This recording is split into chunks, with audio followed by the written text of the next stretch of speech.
The views, thoughts, and opinions expressed in this podcast belong solely to those expressing them and do not necessarily reflect the OSIP Foundation Incorporated or any other group or individual. This podcast may contain dialogue or subject material that could be considered for mature audiences only. All aspects of How You Play the Game and the OSIP Foundation Incorporated are protected by copyright and other state and federal intellectual property laws. Unauthorized use without the express written consent of the OSIP Foundation Incorporated is strictly prohibited. If you're interested in sponsoring How You Play the Game, please email us at podcast@osipfoundation.org. Your sponsorship may be tax deductible. Well, get rid of the salads and break out a nice piece of steak. It's time for How You Play the Game. And for the record, as I was practicing that beforehand, I kept saying, whose line is it anyway, not How You Play the Game. So I recognize my own faults. But welcome to How You Play the Game, the official podcast of the OSIP Foundation. Yours truly, Jack Furlong, with you as we talk to you about what's going on as far as the world of sportsmanship is concerned. This is the second episode of the month of January. The year is 2024. As always, check us out at osipfoundation.org. The email address to contact the show is podcast@osipfoundation.org. On social media, we're at facebook.com/OSIP Foundation, X, formerly known as Twitter and Instagram, at OSIP Foundation, hashtag How You Play the Game. Across the way from me, as always, is the producer engineer, Mr. Sean Ryan. Sean, hello, how are you? Howdy do. I'm there. That's better than being here? Right. Yeah. Well, let's just jump right into it. It's a very special day. It's a holiday in our household here when we have the annual visit with our good friend, the ever healing and soon to be more machine than man, Mr. Chris Conroy. Chris, welcome. How are you, buddy? I'm fantastic, Jack. How you doing, brother? Oh, everything's great, man. Before we get into like the real questions, we have to do the movie quote game again. Okay. Now just to recap, the first time we did it, you got 2 out of 4, and we said you could stay on the party list, but you're in charge of bringing the booze. To which you replied, I believe, we all have our crosses to bear. Yes. Okay. Yes. Now, I don't think I've ever failed in that department in my life, but that's hey. Sometimes you got to do what you got to do. That's why he's a chief, ladies and gentlemen. Okay. Last year you went 5 for 5, and as a result of that, I actually still have my notes from last year. We decided that January 12th will now be known as Chris Conroy Day. Okay. As a result of that, so you get your own holiday now. Fantastic. And this year it'll be on is a that Friday. Like Festivus? Is that like kind of this? I mean, is it's basically the same thing. Is it that pantheon of holidays? Yes. Wow. I mean, do you find tinsel distracting? Well, I mean, there's a few feats of strength going on in my life right now. But there are plenty of grievances to air. Listen, I will give you my life savings if the first day you walk out onto the field in 2024, you are wearing a wreath of tinsel. Okay, and when someone asks what you're doing, you say, "This is our new City Connect uniform." Okay? Yeah, we're the final team to be outfitted in City Connect. Exactly. I mean, either my outside balloon protector, yes. Hey, why not? I'm there for it. I'm all about it. Do it right or don't do it at all. Okay. Mm-hmm. So, go big or go home. All right. So here are the rules this year. We're gonna do 10 quotes. You got to get 5 of them to win, but they're all from stupid comedies of the 90s. 10, man, you sort of bumped the you game went up. 5 for 5 last year. With everything that was in, you threw me some layups though last year. I did. I got it the year before. You came at me pretty strong out of the gate first year, and then last year I think you reined it in on me a little bit, took it easy on me. I mean, so I'm not sure what I'm in line for here. It's essentially the same thing as union bargaining. Sometimes you just have to say, we'll take what we can get, and is this like the good deal, the best deal is the one everybody walks away from a little hacked off. Is that which again is a lot of my former relationships. So, all right, so there we go. Number 1. I'll try and do these in some of the voices too, if that helps. 90s comedies, stupid comedies too. Oh, all right. Well, all right. Yes. Okay, here we go. First one. Ready? If I'm not back in 5 minutes, just wait longer. Oh, Ace Ventura. Okay, good.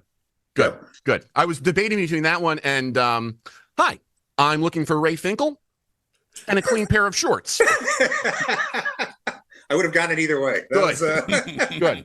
Wait, I got a pen here. I got to write this stuff down. This goes in like the Bible. Okay, so we got to make sure this is okay. Here's number 2. Ready? Yeah. This is probably a layup. All right, all right, all right.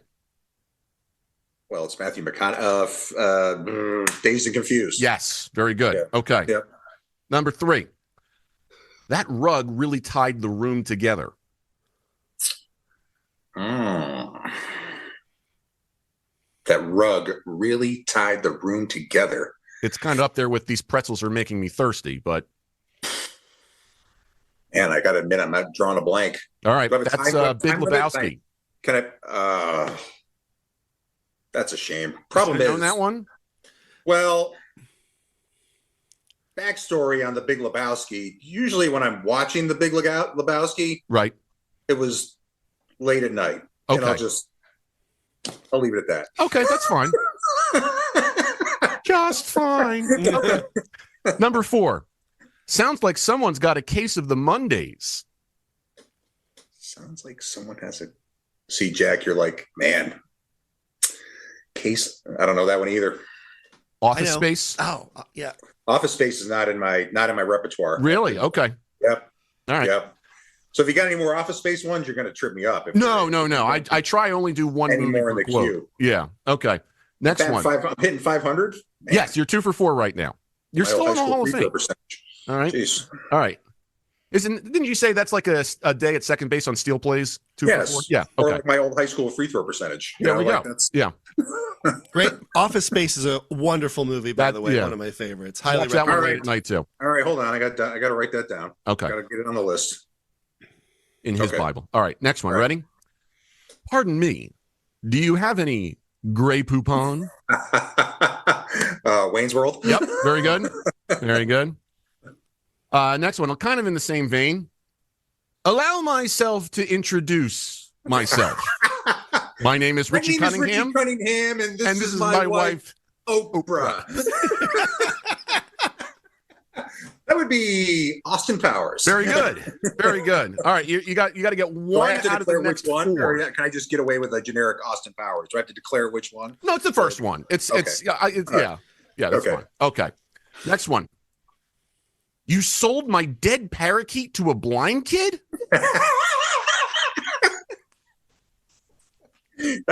Driving down the road in a 1990 sheepdog. Yeah. Harry, that would I be took dumb care of it. That would be Dumb and Dumber. All right, you got the 5. Let's see how much extra credit you can get here. Okay, so I've won the game. Now You've won the game. Okay, this will determine. So now January 10th is Chris Conroy Day. Yes, exactly. You're getting a week now, essentially. Is what you're getting. Next year we're going to do it on the 11th, and I'm just going to block out the whole week as my personal week. Perfect. Fine. No argument from here. All right. All right. This one. I'm not even supposed to be here today. I'm not even supposed to be here today. This is a rare one. I'm not even supposed to be here today. My first thought was Fast Times at Ridgemont High, but that's 80s. That's 80s. Yeah. It is a black and white film, if that helps. I'm not even supposed to be here today. I'm gonna pass. I don't know. That's Clerks. Okay. All right. Yeah. All right. All right. Next one. This is even more rare, I think. Mm-hmm. What's this? You're wearing the shirt of the band you're going to see? Don't be that guy. I'll give you 3 actors who I think were in it. That's Jeremy Piven, Chris O'Donnell, and Jon Favreau. Chris O'Donnell. I even think David Spade might have been in it. I think I might know. You know this one, Sean? I think. 90s. Favreau, Spade, O'Donnell. Favreau was a supporting character. Did not have the same lines. It's obviously not. It's not Swingers. Nope. Great film, by the way, Swingers. Totally. No, drawing another blank. PCU? Say it again? PCU? I have not seen that one. No. What were you going to say, Sean? I thought it was Airheads. I can see how you would have been Airheads, so I understand that one. But yeah that's PCU. All right, final one. You should be able to get this one. Oh, pressure's on. Yeah, this is a long one. Mr. Madison, What you've just said is one of the most insanely idiotic things that I have ever heard. At no point in your rambling, incoherent response were you even close to anything that could be considered a rational thought. Everyone in this room is now dumber for having listened to it. I award you no points, and may God have mercy on your soul. Is it Billy Madison? Yes. I put Mr. Madison at the front in order to make sure that if that was the fifth one, you could get it. I appreciate that. That's okay. Good. You'd be an excellent two-man on my crew, Jack. Thank you. Sometimes you got to help make the chief look good. You know. Listen, I'd be happy to be a 5-man on your crew. Okay, I'll be the FTC. Okay, I will literally just be in between. Come out with the iPad during a replay review. Yes, exactly. Somewhere on the field. Nowhere near the guys. if you put the earpiece in between innings, you're just going to hear me saying things like, "On that last pitch, did you sell your dead parakeet to a blind kid?" In the middle of an argument, you're going to just crack up because you're going to be thinking about something that I said. That was like there's a story back when Dale Scott was still on the field, and he was working in Houston, and it was like early stages of expanded replay. Okay, and they have a play, and it doesn't matter who challenges, but Dale gets on the headset and he goes, "Hello, New York. This is Dale Scott in Houston, and we've got a problem." I got a better one. That's another Dale Scott. He's in San Francisco, and he gets on the replay, and he goes, "Hello, New York. This is the city by the bay." And Bob Davidson's on the other side, and he goes, "Hello, city by the bay. This is Craven Moorhead." Craven Moorhead, yes. And you can see the video, like Dale does tries not to laugh. The other one that I love, I heard this one from Mike Provine. Yeah. So Mike tells me this one from Alan Porter. Mm-hmm. Alan's in Washington, and he goes to replay, and Teddy Barrett's on the other side, and he challenged, and Teddy goes, "Okay, Alan, we're going to go ahead and confirm that call for you." And Alan goes, "Okay, thanks, Teddy, appreciate it." And Teddy goes, "All right, stay black." Okay, yeah. I mean, and if you watch the clip, you can see Alan start to smile a little bit, and you're just like, "What the hell?" You know? I can imagine that with Teddy. Yep. As only Teddy could pull it off. Oh yeah. Yep.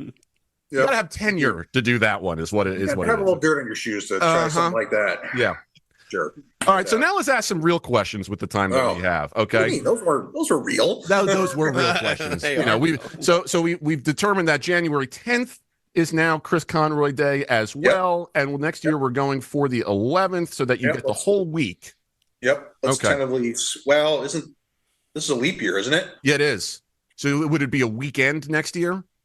What's today? Wednesday? Yeah. So the 10th would be a Friday next year, right? I think. Yeah. I think so. Okay. We're starting to get into little territories I'm not super well versed in, but I know it's a leap which year. You are not super well versed. Do not end your sentence in a preposition. Ooh. Sorry. And I have my undergrad is in English. So I know. See, man. Oh man. All right.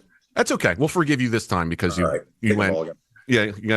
I get mulligans all the time. 6 or 7. Did I get 6 right? You got 1, 2, 3. You got 6 out of 10. All right. Jack and I are on each other for prepositions all the time. We literally do that just to piss each other off. It's pretty exhausting, but it's worth it. In fact, I think integrity. Sean, does your girlfriend still beat you every time that you do that to her? Yep. Okay.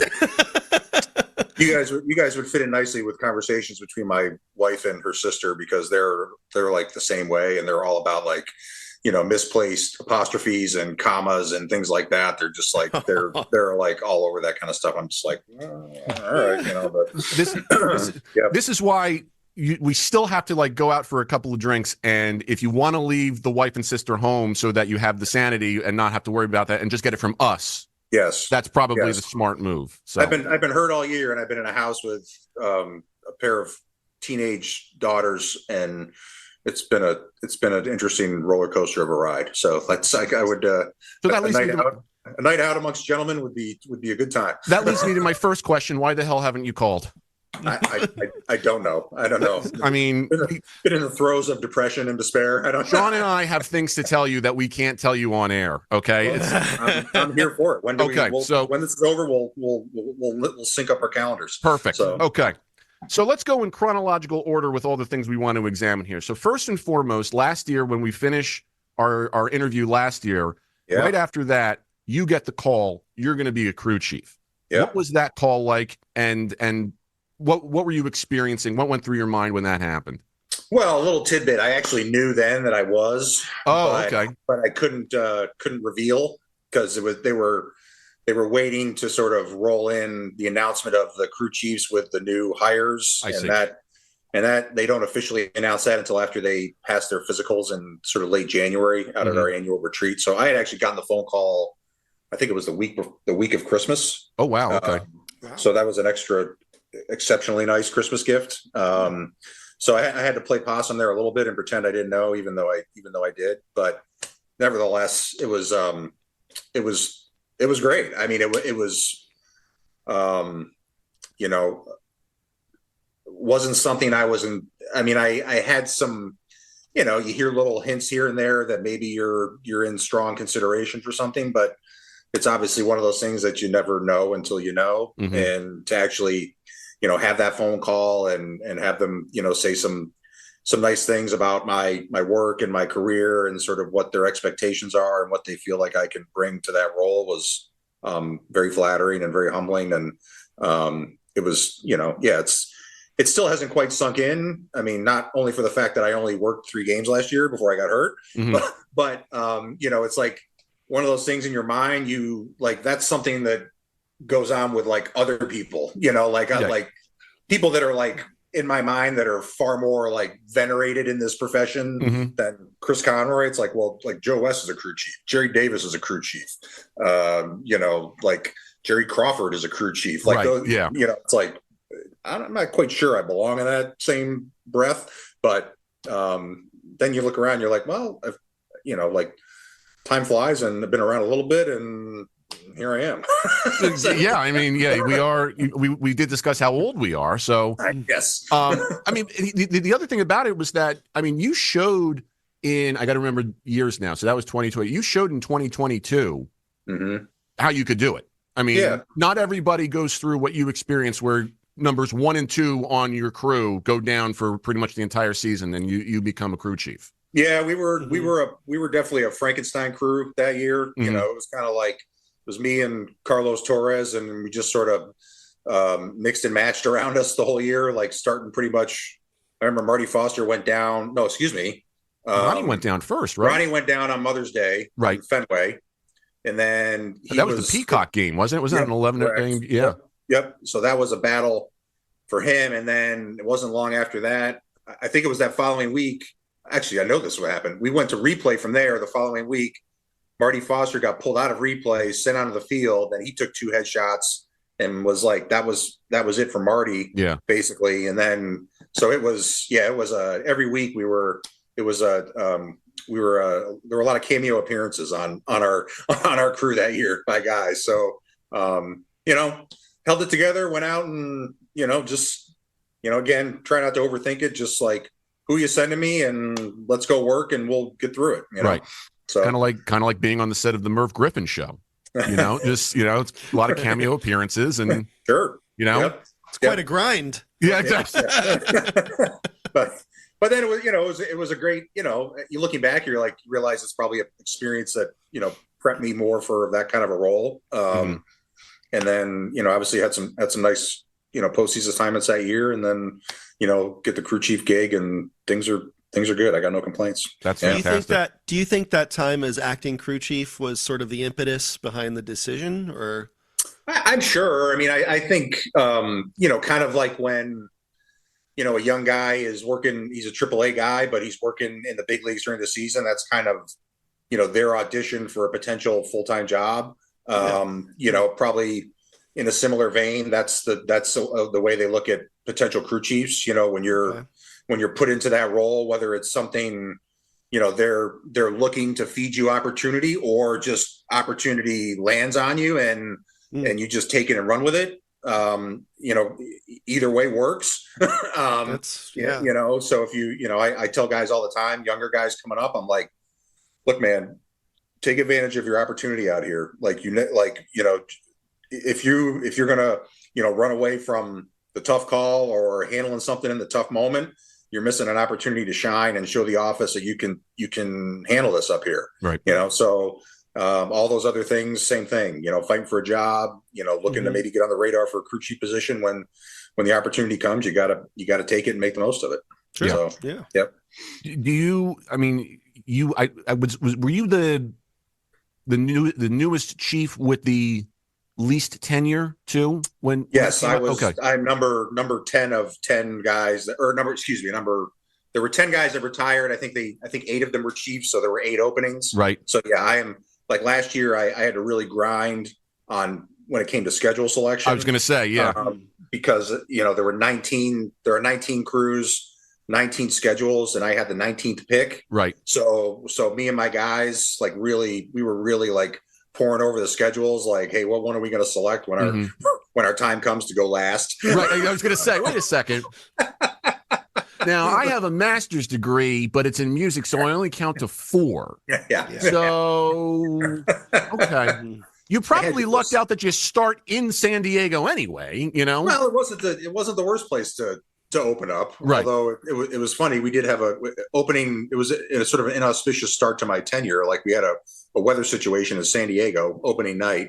Or as I call that, Tuesday. Yeah. I mean, like we actually were originally scheduled for a day game. And it's like, you're thinking, oh, fantastic. Like, day game in San Diego, like, go somewhere, get a nice meal that night. Well, first they call and say they're anticipating rain all day in San Diego. We're moving it from 1 o'clock to 6 o'clock or 7. Mm-hmm. And then we go out there, we're walking to home plate, the rain's coming down. And we actually had to, like, kind of hold things up in the first inning to get the grounds crew out there and, like, get diamond dry all over the field. And I'm just like, we're in San Diego. Like, right. What is happening right now? Like, this is, this is not supposed to go down this way. I feel like at that point you get the head groundskeeper over and you say, bring the iPhone here. Okay. Yeah, listen, I got to call Jesus real quick. Okay. What is going on here? Like, I've worked in San Diego for like 11 or 12 years, and I've never seen a cloud in the sky in 12 years. Never mind rain. Right. So which Congress person did you piss off? I mean, totally. Yeah. But, yeah. Talk to me a little bit about your crew that you had last year, because when I saw that, I was like, wow, I think you really lucked out. You had a solid 2 in Brian Onora. You had the legend that is Pat Hoburg. Sure. And Mr. Hundo. I know, right? And one of the most promising young guys in Nestor Sehat. So talk to me about them and how much you had to basically belittle Pat Hoburg so you could say, even though you're Mr. Hundo, I'm better than you, and you need to know. Well, I'm not better than Pat. Let's be clear about that. There aren't many. There are. I don't know if there anybody is. Pat. I've been lucky enough to work with him. I worked with him in 21, and then obviously, short time last year before I got hurt. But Pat's an exceptional umpire. I mean, he's just got ability oozing out of every pore, and I think one of the best compliments I think anybody can say is, like, he makes a hard job look really easy. Like, it doesn't look hard. It doesn't look hard for him. Right. Whether it's safe out, ball strike, whatever. I mean, just like, it's, all right. And you sit there sometimes and watch, like, the pitches he gets right. I'm like, oh my God, like, how do you do that? Like, I mean, I consider myself a pretty good ball strike guy, but he's like on another level. So, is it his timing, you think? I mean, I don't know. It's just, I think some guys just, I think like a lot of other things, some guys have a gift, you know. I think you just, and not to say it didn't come with a lot of work as well, but I think sometimes you just have a gift to see things more clearly, more slowly, always kind of have your eyes right where they need to be. Timing's an exceptional part of that as well.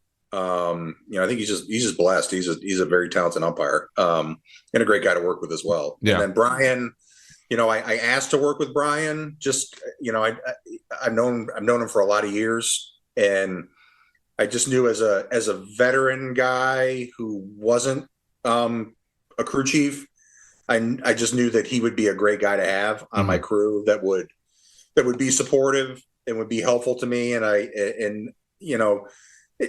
look, that, they appointed a lot of younger guys as crew chiefs, which I'm sure there were some guys that were a little, upset by how they, the path they chose, right, choosing younger guys versus more veteran guys.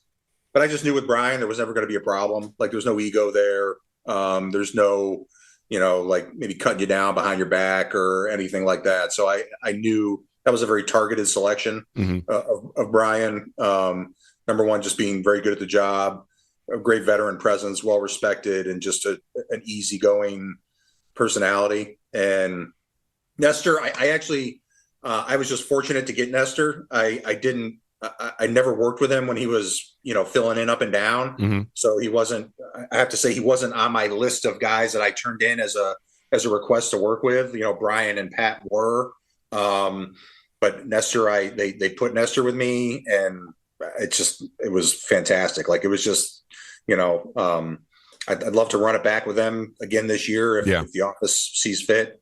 Cause it's just, three great umpires, three great human beings, no low maintenance, almost like no maintenance, right. No drama, no BS, just a crew that's about the crew, showing up on time, work hard, enjoy each other off the field. I can't say enough good things about them. That's fantastic. I mean, you lucked out so much with that. Oh no, totally. And then unfortunately you get hurt in San Diego. Talk to us about what happened with that, because that's a heartbreaker and a half, I think. Yeah. Kind of a, 2023 can be described as like a failure to launch kind of season. Opening night, working the plate, and I don't know, first couple innings, I remember coming up out of my crouch to have to go somewhere. I can't remember, it was like towards first or third, but I basically just had no left leg propelling me in any way, shape, or form. I had no sensation in the left leg. I had no strength. I had this sort of like searing sensation right in the middle of my left glute. And I was like, I was working as hard as it was humanly possible to work, and I maybe was covering 5 to 10 feet. Oh man. Oh wow. And so again, I don't know. I'm not a guy that, I'm not a guy that leaves the field. Right. And I'm going to exhaust every avenue to stay out there. So just kind of muddled through the rest of that game. And then I figured, well, all right, maybe like, third base, you don't have to cover a ton of ground. I'll spend the day, I'll stretch, I'll ice, whatever. Maybe get this thing to calm down. Maybe I'll catch a break or a Hail Mary. And, I got through the third base job. Okay. But again, that probably was mostly because I didn't have to go anywhere. Right. I don't think I had to come across from third to second base one time the whole night. And then the night I knew was the following night working second, because you do have to cover more ground. Like sometimes you got to get to first, you got to get to third, you got to get out on an outfield fly ball somewhere. And I could cover no ground. I ended up with a foot drop symptom as well. So like, I wasn't able to like swing my foot through. Right. And so I rolled my ankle like 3 different times. And again, got through it. Like the other guys, they knew I was hurting. They covered for me. Right. And then, but when I walked off the field that night, I was like, I have to open my mouth and say something. And so our clubby went and got the team doc for the Padres. She came over and was like, yeah, you can't be working like this. So then we kind of got the wheels in motion. I flew home the next day to Philly. They got a pretty good, our kind of a lot of the umpire medical support system is located in this area. Oh, wow. Okay. So I went down and saw Dr. Vaccaro at Rothman. They got me in to see him pretty quick, had an MRI, and a week later I was on the table getting surgery, April 10th, for a herniated disc. And that's okay. Yeah. Which is my second such surgery. I had the same procedure done 15 years earlier on a different disc level, but this one was like the one right above that. So I think just it's been a long grind. I'm still in the rehab and recovery phase, but I'm improving and staying optimistic that we'll get rolling on time this year. But still working at it. So it was which that's not, again, like there were a lot of great things that led up to that. We talked about getting the opportunity to chief last year and postseason, and then getting appointed a crew chief, and then lucky enough to get a great crew, and then go on the field and wham, life throws something else at you. That's okay. There's there's a lot of people dealing with a lot worse things than me, and I'm blessed to have they got great care for us, and I can't complain at all. I just can complain that I wish I was better faster. Gee, how dare you? That's like saying, I wish I was still sick. If I'm going to complain, I'm usually, I think I'm kind of a glass half full kind of guy.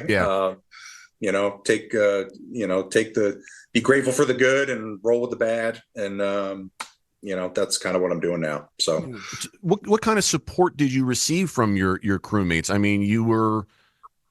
I imagine you must have been impressed with their ability to carry on without you. I mean, were you continuing to communicate with them? Call for advice? Did you still get a chance to mentor? What was that like? Yeah, I mean, I and again, Brian was my 2-man. He's been working in the big league since the mid '90s. So, and he's been kind of acting chief on a lot of crews over a number of years. So there was never a thought that like this crew's in bad hands. Right. Brian's a veteran guy, well respected out there. Pat is fantastic at the job. Nestor's a rising star. So there's, there was never a, well, this crew's, this crew's a rudderless ship. Not, far be it from that. So, I mean, we kept in contact. They were always checking in, like keeping them updated on, my progress, and, when the surgery was, how my rehab was going. There were stretches of time where it's like, I kind of just let them do their thing, because I was dealing with, obviously my own rehab as well. Right. And, you go through moments where you're feeling a little like, all right, like just a little, it was frustrating at a lot of times. It still has those moments, you go through the rehab process, and it's a physical thing, but then I think I'm surprised by like the sort of the mental grind as well, of just kind of rehab day after day after day after day. And you're like, great, I'm going to wake up and I'm going to do a whole bunch of other, spend hours doing exercises and feel like I'm making just incremental gains, Right. And sometimes you're like, I'm making no progress. Like I'm totally plateaued here, and I'm working my rear end off. Yeah, I know. Right. Yeah. So it's like, it wasn't like I was like on the couch, like feet up, like, hey, all right, Yahoo, party time. Like it was not, I have a newfound sympathy and respect for the guys that, that get bitten by the injury bug, and you feel like, like it's some kind of, oh yeah, you're somehow envious of them for not having to be in the grind. And right. Look, there were things I didn't entirely miss, like the hotels and chasing airplanes and, all that stuff, and having the extra time at home with my family that I don't typically get. But at the same time, I don't want to ever do it again. Yeah. Rehab is no good. It's harder than the work that you would totally. do normally, because you're not you're never prepared for it. No matter how much you think. Nope. Yeah. I mean, and yeah, you can. You think, oh well, I'm just I'll just do these. I'll just stay diligent with these exercises, and pretty soon it'll all be great. And then you're like, well, this isn't really happening that fast. Like there's not. It's I described it like you're on a boat in the middle of the ocean, and you got a little like stopper in your hand, and you drop like one drop of water out, and then you're like, why can't I see the ocean like rising? Because I just added water. Right. Like why isn't why isn't this thing like visibly getting more, getting higher? And you're like, it's a hard grind. I don't recommend it for anybody. My mom has been through rehab a lot with her shoulder and her knees. And I mean, she's practically bionic at this point, but it's like one step forward, 3 steps back. Oh, like it's like the whole thing. Yeah. It's like it's not a linear thing. It's not Well, okay, I went A to B. Now, of course, I'm going to go to C next, right? Well, it's it is. No, we're going to send you back to A, and then excruciating. Yeah, so that's not how the alphabet works. Yeah, this is what is going on here. Yeah, but I know I haven't said this in prepositions, but I know the alphabet. Yeah, that's a whole different podcast that we're going to have right there. I think that really humanizes I mean, listen, we try and humanize umpires for the purposes of sportsmanship all the time, and that the rehab process right there is like exhibit A of what you've had to experience with that, and how people don't know what we think about what athletes might have to go through. Well, the officials have to go through the same thing, Sure. And then the other side of that to do the same thing is the fact that you got to spend all that time with your family. You normally don't get that. Correct. Did you see, I mean, could you see that as a blessing, even though it was in the midst of a storm, at least, or at a certain point where you're like, I gotta get the hell out of here, that kind of thing, Well, it was 100% a silver lining, because, I said to my wife at one point, I'm like, this probably will be the longest stretch of time I ever have with the girls again at the house, because, assuming good health moving forward, they're freshmen in high school. Mm-hmm. So, I go back to being on the road during the season, coming and going. And then obviously you have, the 3-4 months of the off season, that's for a couple more years of high school, and then they're off to college, and then they're off to who knows what. So, to kind of have from, if you go back to, like late October of 22, mm-hmm. That whole off season, and then I go to spring training for a few weeks, and then San Diego, and then a couple of days later I'm home from there, and we'll have been home from that point till the 24 season. That's a long stretch of time in this occupation to be home. So wasn't that there weren't moments of like, hey, we're all kind of a little bit sick of looking at each other because because obviously like our version of normal is me kind of coming and going, and that, so when I'm around all the time, yeah, sure, there's like little bumps in the road along the way, but that's whatever. That's normal. That's every family, That's every family, no matter what. That's totally every family. But focusing on the fact that, I made it to like all my, I have one daughter that's heavy into softball, can make it to like all her tournaments. I have another daughter that's heavy into like dance and, orchestra and music at the school. I made it to all her performances and recitals. So getting to sort of like, be a fixture in the family events that I'm often not a fixture of was huge silver lining. So it was again, going back to kind of glass half full, it was a total blessing to be a part of those and to take part in it. No, that's fantastic. I mean, awesome. I'm just so glad that you have the ability to see that way and to share the story that way, because we could, in a normal interview where you're on this, on the field the whole time, we can look at all different situations and ejections and all normal sportsmanship stuff. And here we are talking about kind of what really matters.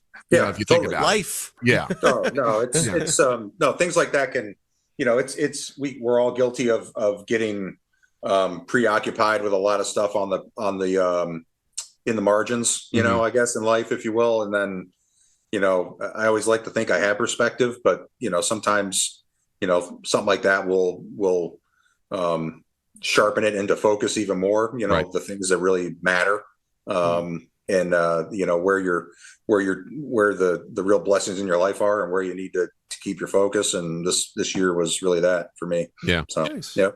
I do want to ask you one baseball question. Sure. And that is, even though you were not on the field, you did have some time on the field. Mm-hmm. What was your opinion on the new rules and whatnot? And how did you see that, even from the couch, but from the time you were there, and then how that translates into what we're getting this next year too? Yeah, it was, obviously if you look at the year on the whole, the results clearly speak for themselves, mm-hmm. With the, shaving 25 minutes off the average game time, increased. I think everything they were after, they accomplished. Yeah. They wanted to shave some dead time, up the action, and mission accomplished. Yeah. Spring training, it was, back in spring training 23, it was, we were all learning kind of together. So there were like, again, spring training, that was the time to roll it out and do it. You know, it's low. I mean, look, these games are low leverage. This is the time to get the violations, because it's like, okay, you know, and then I still get my per diem. Okay. Yeah. I mean, it's like, okay, like, oh, well, that should have been a violation and I missed it. Or, that was a violation. I called the violation and I shouldn't have, or, you know, it was a daily learning experience for everybody on the staff and the players and coaches.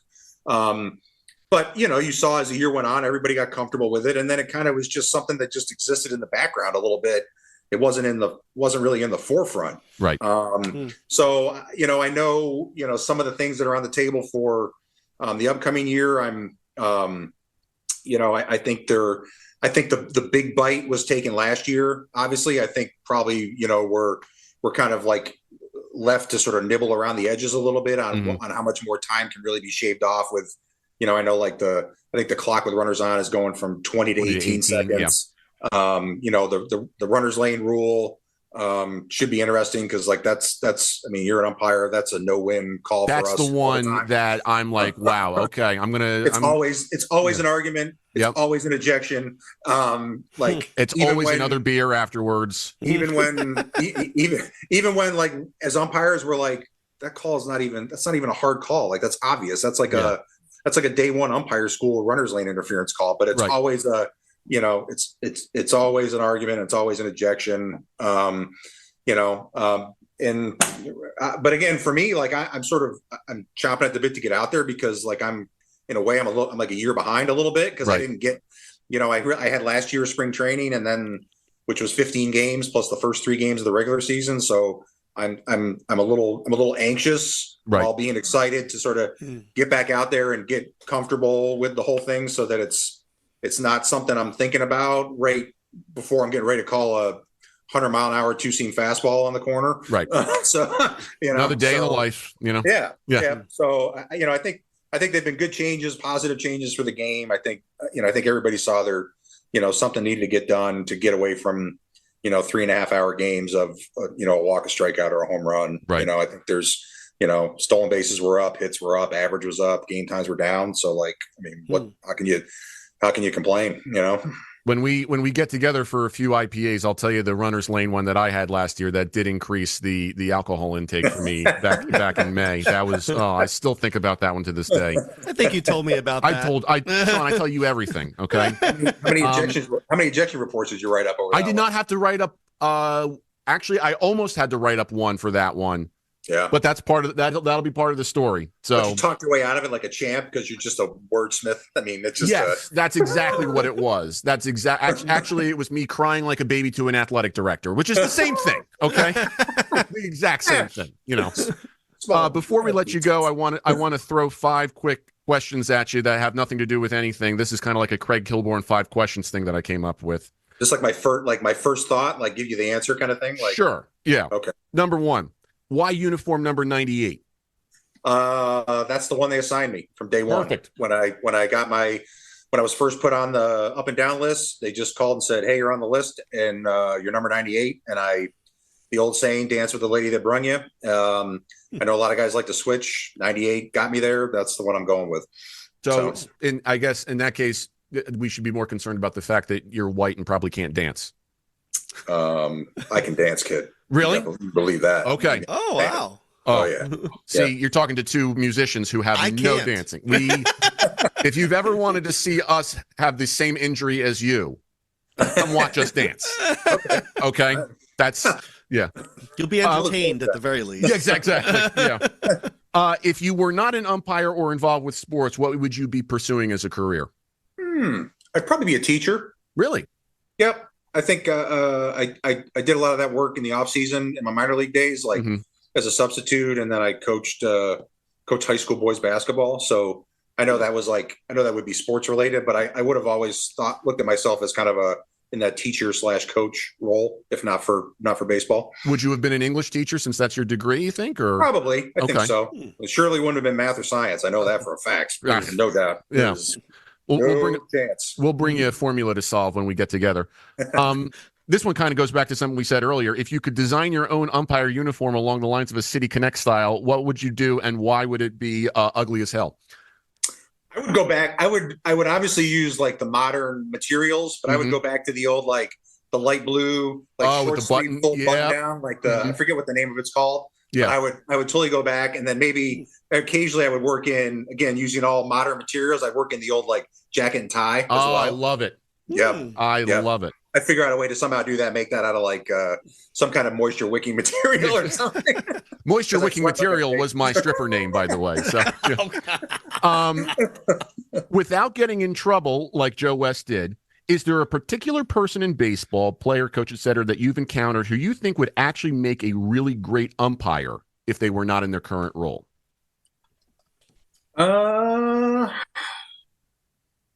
That's a good question. You know, I'm sure there would be. I guess I'm immediately I think of a guy. Remember the catcher? He was the Orioles, Caleb Joseph. Yes, I do. He was a guy that he always had. Like I think the guy who announces for San Diego, I think Mark Grant. Like he had, like back when he was a player, he always had the mannerisms of umpires, like the way they make strikes. Caleb, like whenever you would be walking on the field and like he'd be like walking towards the bullpen, like whoever had the plate, he'd be out there like mimicking to a T, like the mechanic of whoever it was.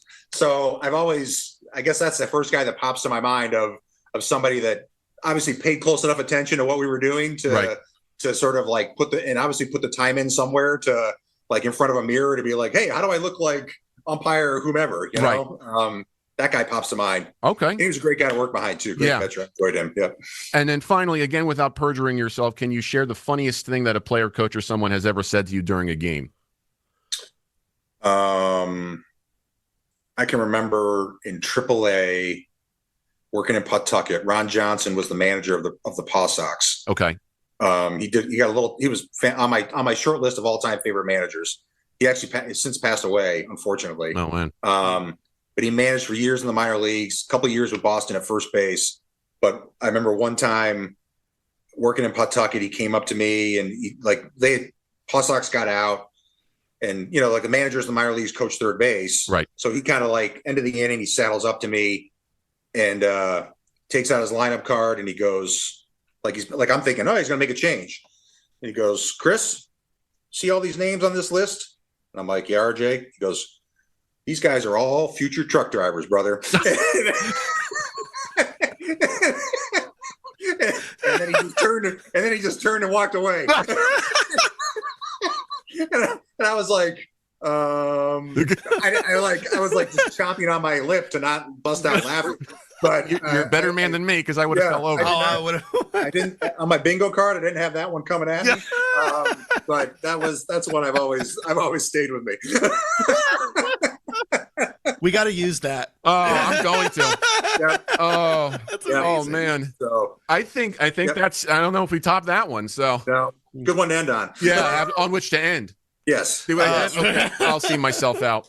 Yeah. Chris, thanks so much for stopping by again. Oh, my we really appreciate it. I know you got to get to another meeting. Yep. We'll talk via text and set some stuff up, but enjoy what time you got left with the family and whatnot. And we hope to see you soon. We'll be watching you this season and continued success and health and whatnot. And as always, whenever you need anything, you know that Sean has stuff to do. I don't have anything to do. So okay. He has a life. You have no life. I have negative life. Okay. Yeah. Perfect. Exactly. Perfect. Yeah. Perfect. It's like that secret level in Super Mario. It's exactly like that, Sean. It's totally like that. I cannot believe you looped that in there. Are you like the kid that won Tetris? Is that you like trying to like? Wasn't that amazing? Yeah. That was so cool. Yeah. That can't happen, right? That was like impossible. As there's a joke in there somewhere, and I'm sure it's inappropriate at this point. So. How many times has that time beating Tetris did it come in handy with you, Jack? Well, let me tell you this one time. I was dating this chick. And all right. We got to hop. Sean, thank you so much. Appreciate it. As always, check us out online at osafoundation.org. The email address is podcast@osafoundation.org. Facebook.com/OSAFoundation, Twitter and Instagram @OSAFoundation, hashtag how you play the game. We'll talk to everybody in just a few short weeks. Until then, treat each other with respect.